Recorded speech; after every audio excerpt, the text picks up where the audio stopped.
Halo pemirsa, ngobrol sering tanpa boring, di sini tempatnya podcast TV Show. Kita lanjutkan pembahasan menarik tentang melemahnya fungsi DPR.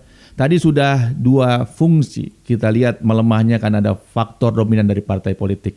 Ada fungsi yang terakhir di DPR, Bu Dwi, fungsi budgeter. Nah, ini dengan adanya peraturan pemerintah pengganti undang-undang yang diketahui oleh banyak pihak, nomor 1 tahun 2020 yang kemudian menjadi undang-undang nomor 2 tahun 2020 disahkan, disetujui oleh DPR, itu kan ada salah satu pasal yang kemudian hak budgeter diambil alih ke eksekutif. Bagaimana pandangan Bu Dr. Dwi? Ya, jadi begini, terkait dengan masalah kalau kita bicara mengenai hak budgeter itu kan terkait dengan pembentukan undang-undang anggaran kan sebenarnya ya. Jadi berkaitan dengan pembentukan undang-undang anggaran memang jelas dalam undang-undang dasar juga keterlibatan DPR dengan pemerintah itu memang itu adalah menjadi kewenangannya gitu dalam pembentukan undang-undang. Artinya undang-undang yang berkaitan dengan masalah anggaran, katakanlah apakah itu bisa juga misalnya pemerintah mengajukan, kemudian DPR kan maksudnya setelah fungsi anggaran itu masih terkait dengan fungsi pengawasan juga mau tidak mau ya, karena kan ketika rancangan undang-undang itu dimajukan ke DPR kemudian melihat lagi isinya gitu ya. Nah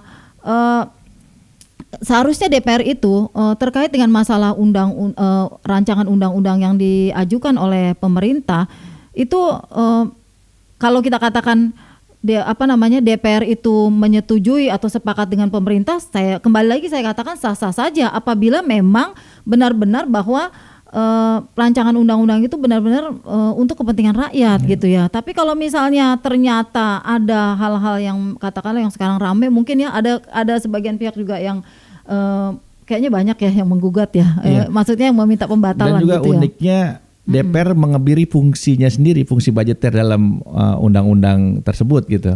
Kan harusnya kan memperkuat, tapi kenapa kemudian DPR memperlemah gitu? Nah, ini bagaimana menurut pandangan Ibu? Apa karena memang tadi sudah ada kepentingan yang luar biasa, berarti fungsi budgeter sudah dikooptasi juga oleh kepentingan partai politik karena ya dilemahkan sendiri oleh ya lembaganya yang kita sebut dengan DPR RI tadi, Bu. Iya, itu tadi yang saya katakan, karena selagi DPR itu memang belum bisa bekerja sebagai anggota DPR yang sesungguhnya, agak sulit memang anggota DPR itu benar-benar bisa menjalankan fungsinya, apalagi fungsi budgeter gitu ya. Apalagi kalau kita tahu bahwa penguasa di DPR itu siapa gitu ya. Artinya partai yang berkuasa kan ada pasti ya yang mendominasi kursi misalnya begitu, sehingga kemudian kepentingan partai itu masuk di dalam undang-undang tersebut gitu kan. Nah itu dia, seharusnya memang DPR itu ya itu tadi, artinya dia tidak boleh juga kemudian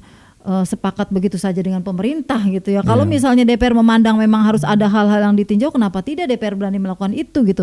Tapi sekali lagi saya pikir agak sulit, selagi masih yang tadi saya katakan bahwa anggota DPR masih anggota partai politik, agak sulit juga gitu ya untuk DPR itu bisa bekerja secara sungguh-sungguh bahwa dia adalah wakil rakyat gitu. Agak sulit dalam semua fungsi kalau saya pikir gitu ya. Berarti gitu. Bukan wakil rakyat ya. Dibilang taman kanak-kanak itu perspektifnya almarhum Gus Dur. Tapi kemudian kalau dia wakil pengusaha berarti bagian dari oligarki. Nah kalau wakil partai berarti dia menjadi penyambung lidah partai berarti ya, bukan sepertinya penyambung itu. lidah rakyat. Nah itu dia, karena kita sistemnya ini masih partisan ya. Kalau kita lihat dari teori perwakilan itu kan partisan, artinya wakil rakyat yang terpilih itu masih menjadi anggota partai politik. Coba kalau misalnya kita mau model Amerika Serikat gitu ya, dengan sistem wali gitu ya, artinya di Amerika Serikat itu walaupun dia anggota partai politik, kemudian ketika sudah terpilih bisa bekerja secara profesional gitu ya. Masalahnya boleh-boleh saja mereka itu masih menjadi anggota partai politik. Tuh di Amerika juga masih ada partai gitu ya, 2 gitu ya. Tapi kan yang bagusnya adalah ketika mereka sudah menjadi anggota katakanlah parlemen, mereka bisa bekerja secara profesional. Saya pikir kalau misalnya mereka anggota dewan kita bisa bekerja secara profesional, nggak masalah gitu ya, masih misalnya gitu. Tapi persoalannya anggota DPR kita itu agak sulit untuk bisa bekerja secara profesional selagi undang-undangnya memang memperkuat kedudukan anggota DPR adalah sebagai anggota partai politik begitu. Luar biasa penyampaian dari Bu Dokter yang kemudian kita jadi tahu bersama bahwa faktor melemahnya fungsi DPR karena ada kekuatan partai politik. Nah, Muhammadiyah pernah menyampaikan sebenarnya untuk menghadirkan utusan golongan, Bu Dr. Dwi. Karena dulu di era sebelum reformasi ada DPR, ada utusan daerah dan ada utusan golongan dari berbagai ormas agar bisa mengimbangi kekuatan itu tadi anggota DPR yang mayoritas memang dari partai politik. Karena dulu ada fraksi ABRI juga. Betul, Bagaimana menurut pandangan Bu Dwi terkait dengan utusan golongan misalnya? Kalau saya sepakat kalau misalnya mau dihidupkan kembali ya, artinya kalau memang mau perwakilan dari partai politik itu kan benar-benar untuk katakanlah karena fungsi partai politik adalah memang sebagai salah satunya rekrutmen politik lah untuk merekrut anggota DPR gitu ya, karena hampir semua negara itu pasti ada partai politik gitu. Itu adalah peran yang sesungguhnya gitu partai politik.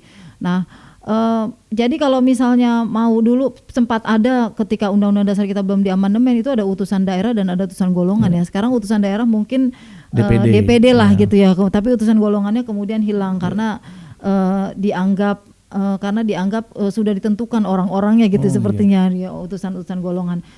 Saya pikir saya sepakat kalau memang utusan golongan mau dihidupkan kembali ya. Artinya untuk mewakili golongan-golongan yang ada yang dengan belum syarat-syarat tertentu berarti ya. Nggak sembarangan kemudian ormas ada perwakilan ya misalnya yang sudah jelas Muhammadiyah, Nahdlatul Ulama dan yang jelas gitu kriterianya. Oh jelas itu pasti tentu saja nanti kan. Nah inilah makanya peran DPR dalam membentuk suatu undang-undang yang memang kalau misalnya utusan golongan itu yang dimaksud dengan golongan itu seperti apa itu harus jelas gitu ya. Kalau itu berarti amandemen konstitusi ya. Amandemen kelima berarti kalau mau menghadirkan utusan golongan. Nah cuma bicara tentang amandemen agak sulit juga ya. Karena apa? Kembali persoalannya kalau kita mau bicara amandemen selagi amandemen itu katakanlah kalau misalnya masih suara terbanyak gitu ya, suara masih berhaluan pada suara terbanyak, kelihatannya kalau misalnya partai-partai politik itu mereka lebih cenderung kepada suara partai politik, kemudian yang mengusulkan dari DPD misalnya, anggota DPD itu kan sedikit. Yang saya sayangkan dalam setiap kali usulan amandemen Undang-Undang Dasar terkait dengan DPD nggak ada yang mengusulkan supaya anggota DPD itu paling tidak sama minimal gitu ya. Jadi kalau misalnya maju gitu sama ini maksudnya jumlahnya, Bu? Iya. Jumlah.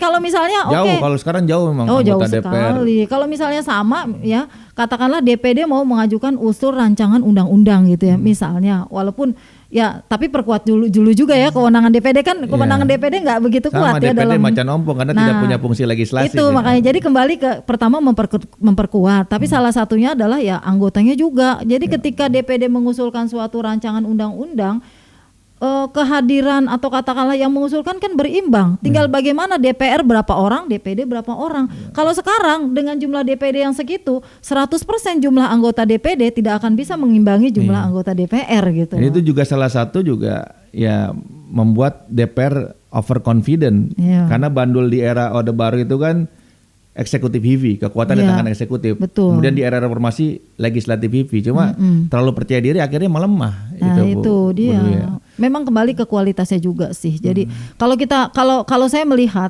kenapa undang-undang kenapa pemerintah secara kuantitas lebih banyak mengajukan rancangan undang-undang, karena secara kualitas saya melihat memang kualitas di jajaran pemerintahan lebih bagus daripada di jajaran DPR itu sendiri gitu ya. Karena apa? Lebih mudah menjadi anggota DPR ya ketika kita misalnya partai politik katakanlah merestui kita gampang. Tapi kalau mau di eksekutif misalnya gitu, kita masuk dalam jajaran pemerintahan, katakanlah kita yang sudah lulus aja mau tes aja dengan ribuan pelamar misalnya, kan prosesnya panjang gitu ya, belum tentu kita diterima. Ketika kita sudah diterima juga belum tentu juga kita menjadi bagian dari yang memang memiliki kewenangan untuk membentuk kebijakan-kebijakan. Jadi anggota DPR yang penting punya modal besar kalau sekarang ya, karena kemudian masyarakatnya pragmatis, kemudian bisa jadi DPR, tapi kemudian jadinya yaitu tadi wakil pengusaha dan wakil partai politik. Sebenarnya ketenaran suara juga ya, ketika jadi tidak hanya ya mungkin kalau bicara tentang modal besar di masyarakat, misalnya masyarakat juga kadang-kadang kan melihat figur gitu ya, itu juga kan ya. Jadi kalau misalnya kebetulan figur-figur yang maju juga modalnya juga cukup besar barangkali ya, sehingga kemudian bisa lah menarik sebanyak-banyaknya pemilih gitu ya. Kalau saya kecenderungannya nih partai politik itu yang lebih bagus adalah partai politik itu dengan sistem kader, karena kalau dengan yang partai kader lah, bukan partai massa Ya, gitu. baik Bu Dwi, kita nanti akan lanjutkan perbincangan menarik ini setelah yang satu ini.